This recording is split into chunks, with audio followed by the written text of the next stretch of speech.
everyone, welcome to the Dill Pickle Movie Network and the Dill Pickle Movie Studio. That's right, I'm in a new space. This whole summer I've been working on trying to craft the best space for me to do what I love and share what I love with you. It's why you haven't seen a lot of reviews from me the past few months, is because I have been in the process of making all this happen. I know I've been slacking, but now that I have the perfect setup, I cannot wait to share even more with you over the next few months and, of course, the entire future of the Dill Pickle Movie Network. As you see, there's still a ways to go with getting the studio finalized, getting some posters on the walls, and just figuring out the best way to hook up sound. As you hear right now, I'm not on my nice, crisp audio microphone right now, but that's because I wanted to get this video out as soon as possible because film festival season is among us. It is about to start with the Venice Film Festival at the end of the week. So I figured, why not give some really early Oscar predictions? Now, I was gonna do this video back in April, right after the Oscars, and I thought, it's just so hard to get a gauge on what's gonna get nominated that far in advance. There are movies we didn't even know were a thing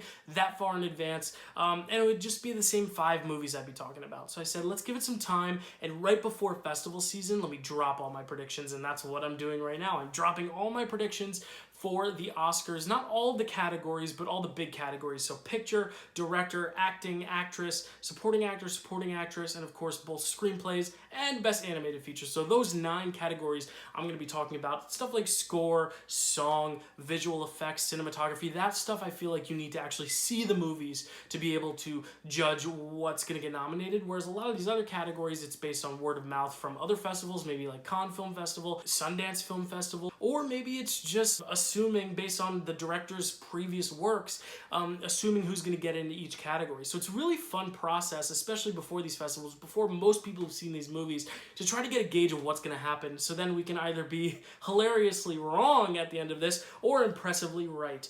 And of course, there are some movies that have already come out. Movies like The Batman, Everything Everywhere All at Once, Nope, Turning Red. We already kind of know what categories those movies are going to be in consideration for just based on what we've seen, but a lot of these movies are unknown, and that's kind of the awesome part of award season, is not even knowing these movies yet, but still being able to pick up on trends based on previous years, and of course by trailers we've seen. Some of these movies we haven't even seen trailers for, so it's going to be quite interesting, quite exciting, but stick with me. I'm excited to get into it. Let us start at the top with Best Picture. Now, I'm not going to go backwards and end with Best Picture, only because I think Best Picture is one of the easier categories, not because I think I'm going to go 10 for 10 here, obviously I'm not, but just because there are 10 slots, so there's more movies that can be awarded, more spots to talk about. The number 1 film, and I don't want you to believe that this is the film that is going to win. It very well could win, but this is just the surest bet at a nomination, and for me that's Everything Everywhere All at Once. It is already the movie of the year. I mean, people have been talking about it since it came out. It became a box office smash hit, despite being a small indie film. It is still talked about every single day from film fans everywhere. I talk about it a lot with new people I come across, and you know, what movies have you seen? I always bring up this one because I think it's a really special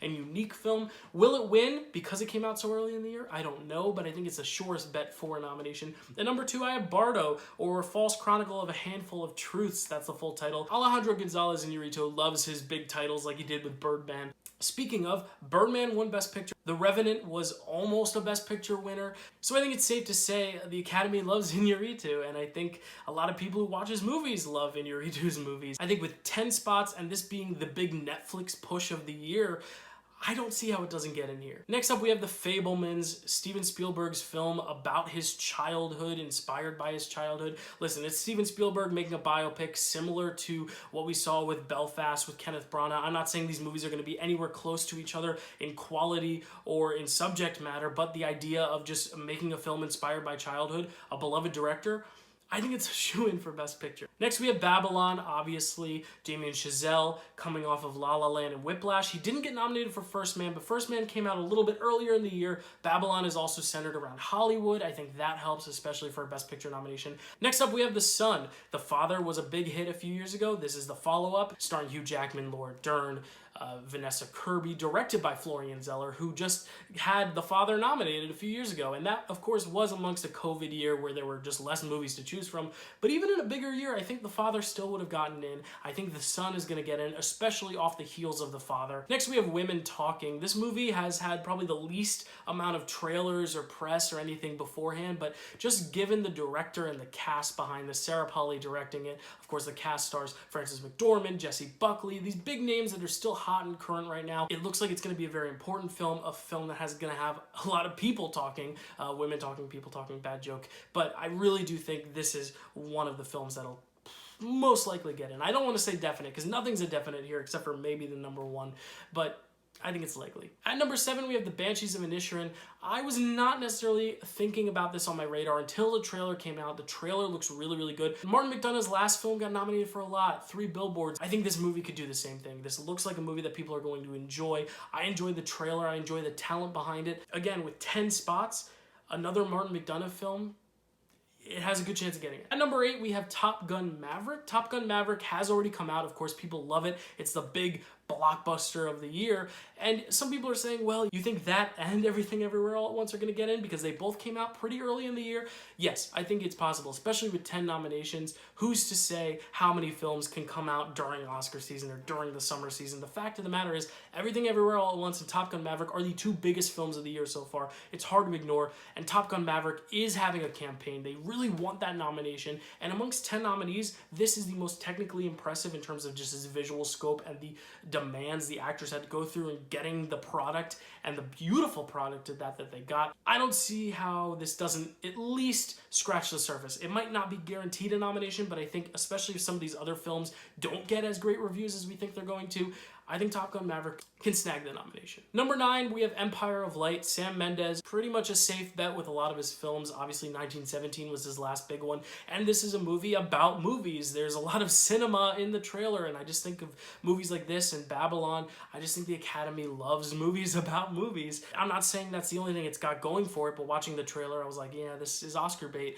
and it might be great Oscar bait, but it's Oscar bait nonetheless. And at number 10, I have Triangle of Sadness. It was hard to pick a 10th film because it's always hard to predict a 10th film. There's always a few films teetering around that spot, but this was the Palme d'Or winner. It is a neon film. It is the only big neon film that I think they're pushing hard this award season, and I think that alone is enough to get it a nomination. I, of course, don't stand by any of these 10 nominations as locks, except for maybe Everything Everywhere All at Once, only because it's been such a topic of conversation for so long. But these are the 10 I'm going with. What was next on the bubble? I'd like to talk about what was just out of the top 10. The Whale, A24. I'm worried it might be too small of a film, and Darren Aronofsky's films can sometimes be divisive, but as a potential Best Actor frontrunner and a makeup frontrunner, I think it definitely stands a chance. Same as She Said, I think this could be one of those films like Bombshell where the message is there but the film itself isn't as strong. Or it could be like Spotlight where the message and the writing and everything is really there and it could get in a nomination. I wouldn't be surprised either way. And then we have some big technical giants like Avatar: The Way of Water. If it performs like the first Avatar did, who's to say it won't get another nomination? Same as Black Panther: Wakanda Forever. I don't know how they're going to top the first one just because you don't have Chadwick Boseman in that lead role anymore, unfortunately. But hey, it could very well get nominated if it's really good and people love it, and if it's as much of a box office success as the first one. I also have The Greatest Beer Run Ever. Because Green Book won, it's the same directing team, it's Peter Farrelly. I think there's a chance this could get in, and I think there's going to be enough pushback from people who didn't want Green Book to win that are going to say absolutely not. But keep in mind, this Academy gave Green Book the win, so they could very well nominate this one. And because Apple TV Plus no longer has to worry about Killers of the Flower Moon, which was the Martin Scorsese film that could have very well taken one of these 10 slots, now that this is kind of their prime focus in terms of campaigning, it could very well happen.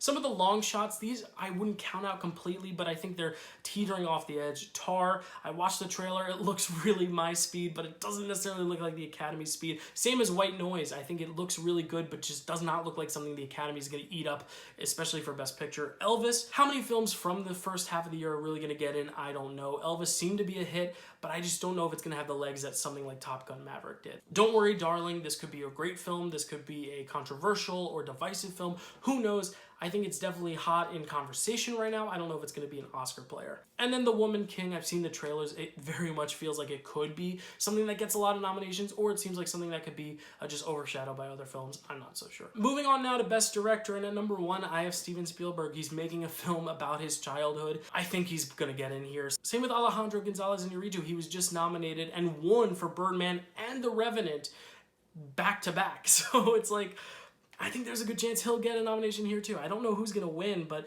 I would also add Damien Chazelle to that list because La La Land got him that Oscar. I just think these directors are kind of hot and still fresh. Even though Steven Spielberg's been working forever, you know, he's back on a kick where he's getting nominated for a lot of things. The Post was nominated, West Side Story was nominated. I think The Fabelmans will get nominated. I think he'll come along for the ride. Same as these other two directors. They've both won Oscars recently, A.G. Inarritu, and of course Damien Chazelle. I think they'll get in here. And then I also have the Daniels. It's hard to put a movie at number one and not nominate the directors with them. I don't know if this is the category that they're gonna win, only because it did come out earlier in the year. They're not as acclaimed as directors yet in terms of their notoriety and popularity, and sometimes we see this kind of go to a veteran. And then I have Sarah Polley for Women Talking. The past few years, actually the past 2 years, women have won this award, and I think we're just seeing a trend now of nominating more women for film in directing, and I think this would be a great chance to honor another overdue for a nomination film director who is a woman. I think this is going to be the film that gets it. Right outside there, obviously Florian Zeller for The Son. He was so close for The Father. I think he's going to get so close for The Son. I just don't know if this movie is going to be as well directed as it's going to be acted and written. We will see. Todd Field for Tar. Again, this could be a divisive film. If it works, people love Todd Field. The Academy loves Todd Field. He hasn't been nominated in a long time. This could be a way to reward an overdue director. We always see directors from international films making it into the slate. I already have Alejandro G. Inarritu there, so that kind of satisfies that one nomination. But if there's going to be another, or if Inarritu doesn't make it, I think Park Chan-wook can for Decision to Leave. We have Ruben Östlund for Triangle of Sadness, also another nominee that could kind of fit that one spot of the more indie international director, even though he is directing an English language film here. And then Sam Mendes, you can't count him out. I mean, he almost won for 1917. He lost to Bong Joon-ho, but he was a frontrunner for a long time. This could be another chance for them to say, hey, let's give him this one. But those are kind of the directors teetering there. Best Actor. I think this race is very interesting because my frontrunner a few weeks ago was Coleman Domingo for Rustin, and Rustin was pushed to 2023, which means this now opens the race to a few more different frontrunners, including Hugh Jackman for The Son. Anthony Hopkins won for The Father. Hugh Jackman, if he gives a performance on the level of caliber of Anthony Hopkins in The Father, I think it's a sure thing for a nomination. Is he going to win? We'll see. I think Brendan Fraser could very well win for The Whale. We kind of see with a lot of films, Gary Oldman in Darkest Hour, for example, you know, when you have a lot of makeup on a star to where you make them unrecognizable, the Academy kind of really digs that. So I think there's a good chance he gets in, not just because of the makeup, but I think it doesn't hurt that he's, you know, making a full transformation for this role.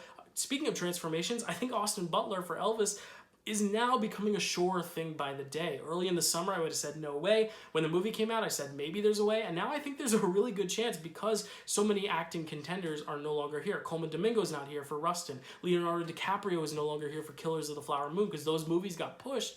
That kind of paves the way for someone like Austin Butler, who's a newcomer, to step in. Same with Colin Farrell. He's never been nominated for an Oscar, and he has The Batman this year, he has After Yang this year, he has The Banshees of Inisherin this year. He has 3 big films coming out this year. I don't think he's going to get nominated for the first 2, but the fact that he's in so many films and he's so good in so many films and they haven't awarded him even with a nomination, I think it's his time and I think he'll snag a spot. And then I have Daniel Jimenez Cacho for Bardo. This reminds me of Roma a few years ago when actresses like Yalitza Aparicio were kind of no-name actors, but then when they were in a international film pushed by Netflix, they got in with the package for the film. I think if Bardo is a Best Picture contender, I think there's a good chance some of the cast comes along, and that's why I have him in my 5. Just outside the 5, I have Diego Calva for Babylon. It could happen, especially if Babylon is such a frontrunner for Best Picture. The only thing is he is an unknown, and unknowns, how many are going to get in there? I don't know. Austin Butler is considered a semi-unknown actor, especially in the Academy. I don't know how much room there is for others. Adam Driver for White Noise. He was in my top 3 until I saw the trailer. I just think the trailer is giving me such I'm thinking of ending things vibes where like everyone is going to go crazy about it, but the Academy's not. It just feels a little not the Academy's speed. And I just think Adam Driver, as good as he's going to be, may not get in because of that. Next, I have Christian Bale for Amsterdam. I think the controversy around David O. Russell will prevent Amsterdam from being a Best Picture contender or a Best Screenplay contender, but I think the acting in David O. Russell's films is always nominated. It's always really good. We saw Jennifer Lawrence get nominated for Joy. We saw several actors get nominated for The Fighter and American Hustle, Silver Linings Playbook, so I think there's a good chance a few of these actors get in, Christian Bale being the most likely here. Bill Nighy for Living. This was not a performance that was on my radar, but because so many films have dropped out due to getting pushed to next year, I think there's a chance this little sneaky Sundance performance could make it into the lineup. And then, of course, Tom Cruise. If Top Gun Maverick has a great day at the Academy, who's to say he won't get nominated? In Best Actress, at number 1, I have Margot Robbie for Babylon. This has been kind of the, not lock all year, but this has been the number 1 contender all year. I just think Margot Robbie is considered an overdue actress. I think her career is great, but I don't know if she's necessarily overdue over some other people like Amy Adams, who has never gotten it, Michelle Williams, who we'll talk about in a second. But Margot Robbie is still overdue in the sense that she deserves recognition for the work she's doing. And she's been nominated a bunch, but I think Babylon could be the one that gets her the win. But Michelle Yeoh, I don't think there's a way she doesn't get nominated if Everything Everywhere All at Once performs as well as I think it's going to. I think Michelle Yeoh comes along for the ride, of course. Naomi Ackie for I Want to Dance with Somebody. Some people are going to say, this is Jennifer Hudson for Respect 2.0, and she didn't get nominated. Yes, but Respect came out in August. I Want to Dance with Somebody's coming out in December, so I think having a later release date is really going to help her. She's playing Whitney Houston, who's a beloved icon, but the Academy, when looking at performances like this, Jennifer Hudson almost got in. She got nominated for SAG, so I think they still always look at these music biopic performances, and I think if you're going to have Austin Butler and Elvis, I think there's a good chance we'll see her from I Want to Dance with Somebody as well. Cate Blanchett for Tar. This trailer just really sold me on the fact that this is a Cate Blanchett vehicle first and foremost. I think she's really set up well to get an Oscar nomination for this, and she should. She's amazing, and I haven't seen the film, but just from the trailer, she looks so good in this film. And Olivia Colman, don't be surprised if you see her with that three-peat. We saw her nominated for The Father. Some people didn't see it coming. For The Lost Daughter, some people said, is she gonna get another? She did. And I think this is another case where people are gonna be like, she can't get 3 in a row.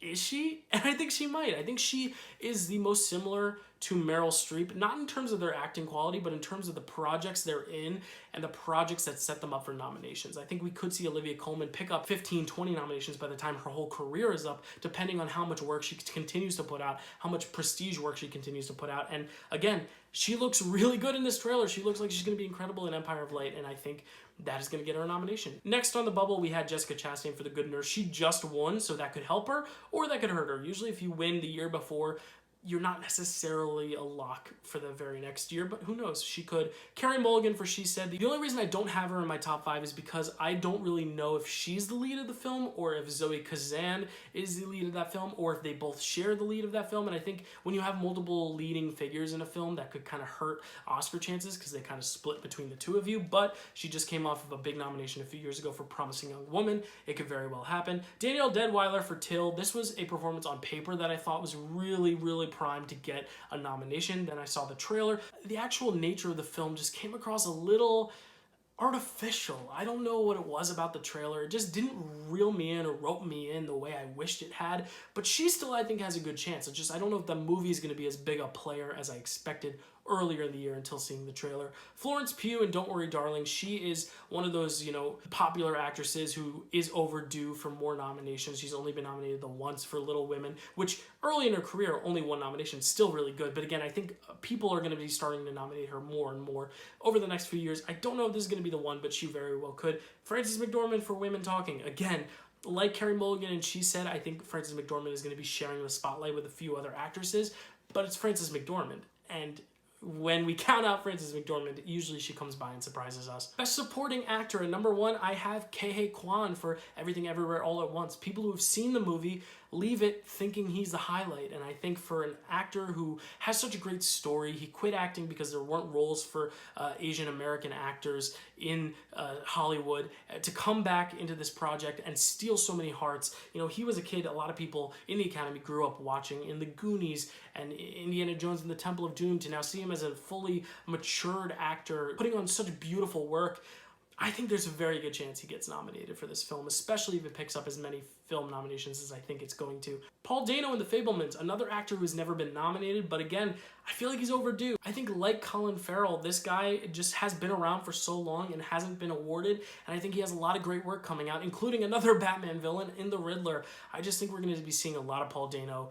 We already have been seeing a lot of Paul Dano, so the fact that we're seeing him more and more, and he's going to be playing essentially the dad role in this movie about Steven Spielberg's childhood. I don't see how that doesn't get nominated. I have Brendan Gleeson for The Banshees of Inisherin. Banshees of Inisherin is a Martin McDonagh film.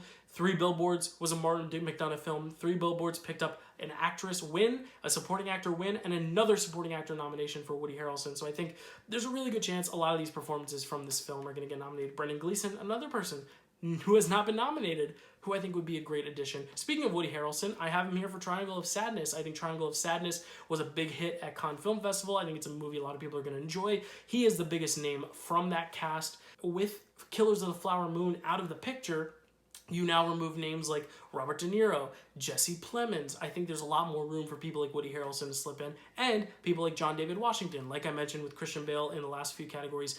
Amsterdam, I don't think it's going to be a big player in any categories except for acting, but in the acting categories, I think John David Washington could very well pick up a nomination. Right in the sixth spot, right below that, I do have Brad Pitt, and this is someone I would have put in the top two, maybe top spot a few weeks ago. But because of the recent controversy that has come out about him, Angelina Jolie, and their encounter on that flight, all the news that has broken about that, I think there's a chance the Academy lets this one go because of that. But then again, there's also a good chance the Academy says, it's okay, it was a great performance, and it's in one of these movies we love. If Babylon picks up so many nominations, he very well could get nominated. I mean, he just won for Once Upon a Time in Hollywood a few years ago.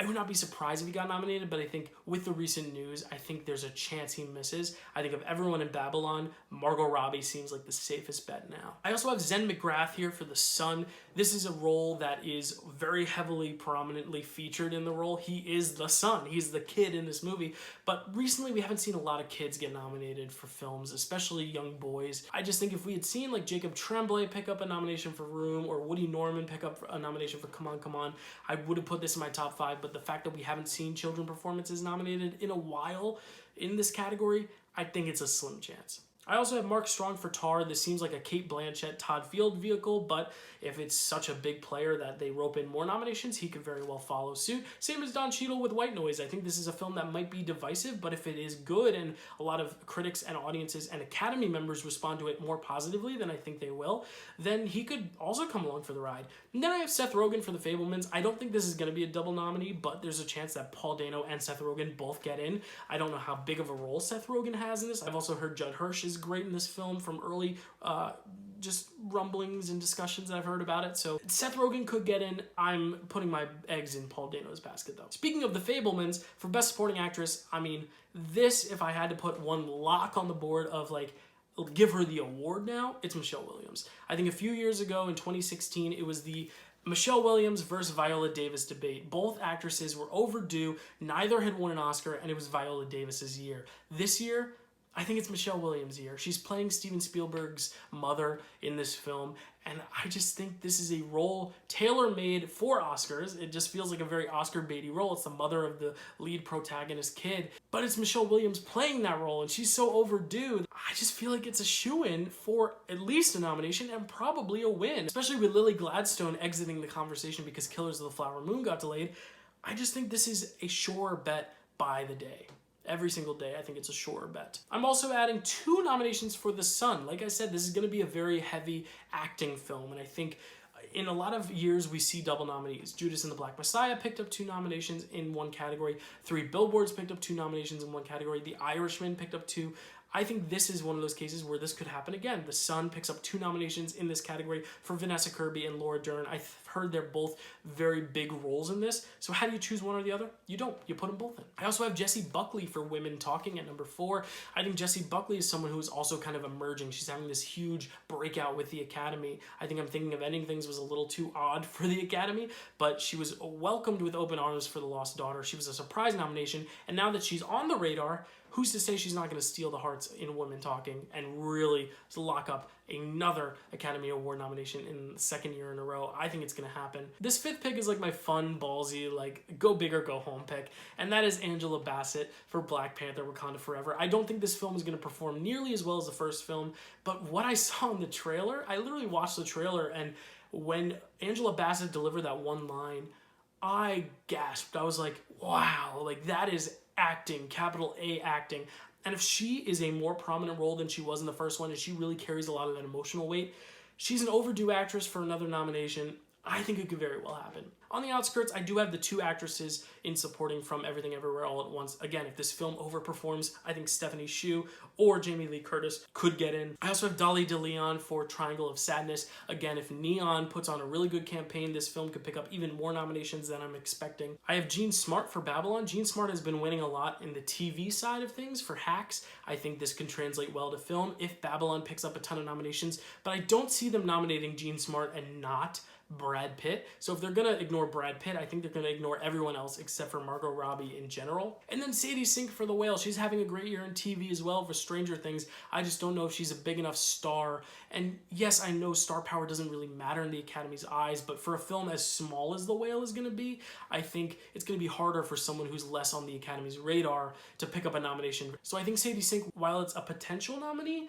isn't guaranteed a nomination right now. Until we see the film, maybe she will just be such a standout that they need to nominate her, but she's teetering outside of there, right on the bubble. For Best Original Screenplay, I'll kind of go through this fast because those first 4 nominations, Everything Everywhere All at Once, Bardo, The Fabelmans, and Babylon, are all my top 4 Best Picture contenders. I just think there's no way that these 4 films, if they're good, miss this nomination, because I think they've got great writers behind them. They're popular films, or at least Everything Everywhere All at Once is. As for my 5th slot, that's where it gets a little tricky. Do you put in Triangle of Sadness by Neon? Do you put in Don't Worry Darling? I even considered Bros, which is a rom-com. We've seen movies like Bridesmaids pick up nominations here. That could very well happen. Cha-Cha Real Smooth is kind of like my personal, like, I wish that could get in because I love that film so much, even though I don't think it will, just because it's not having the same sort of audience response that something like Coda did, even though it is the same distributor and it has the same path of being the Sundance Audience Award winner. What I went with here was Tar. I think Tar might be a little divisive, but I think Todd Field himself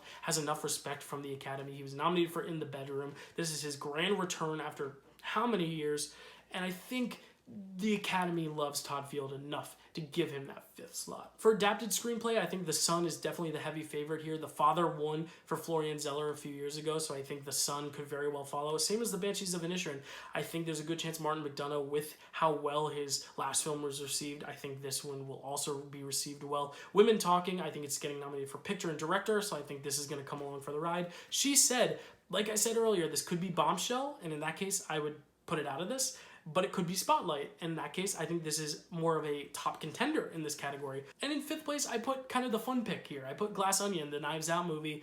I just think this movie, if it delivers with the cast it has, Netflix really pushing it, I think it could pick up some nominations that people aren't expecting. I don't know if it's going to get any acting nominations, only because who do you pick from that great ensemble? But I really think Adapted Screenplay is its best bet. On the outside, I have White Noise. Again, I think it's going to be a little too weird for the Academy. The Whale, I think Darren Aronofsky can be hit or miss with the Academy as well. And then some bigger films like Top Gun Maverick, Black Panther.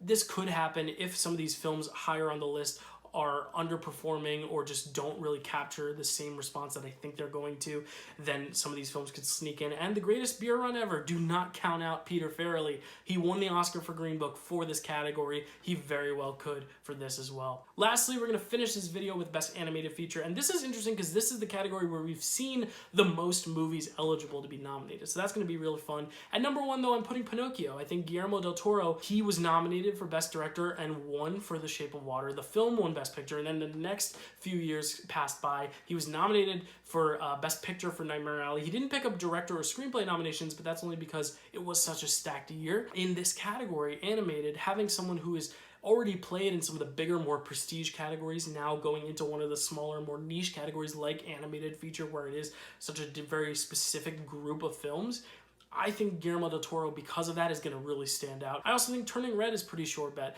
I think Turning Red has been far and above the best received Pixar film this year. I don't know, Lightyear could still get in, but I think Pixar is going to really push Turning Red as their Oscar hopeful. I think Wendell and Wild has a good shot. It's a Netflix film. It's directed by the same person who did Coraline and James and the Giant Peach. It's going to have a cool style. Keegan-Michael Key and Jordan Peele are voices in it. I think it's going to get nominated. My Father's Dragon is the same director who did The Breadwinner, Secret of Kells, some movies that were really, really well received and were nominated for this category. I think this is going to be that small, like, indie kind of unknown pick that people are going to love after they see it because of this category. So I think for that reason, that'll get in. And then Marcel the Shell with Shoes On. I was not sure whether this was going to be in the animated category or not. A24 announced that it will be competing in the animated category. The Oscars and the Academy Academy did respond saying, yes, this is eligible for Best Animated. I can see Oscar voters not voting for it because it does have live action elements, similar to how the Lego movie missed out, but on paper, this is the best reviewed film of all the ones that have come out this year so far. So I think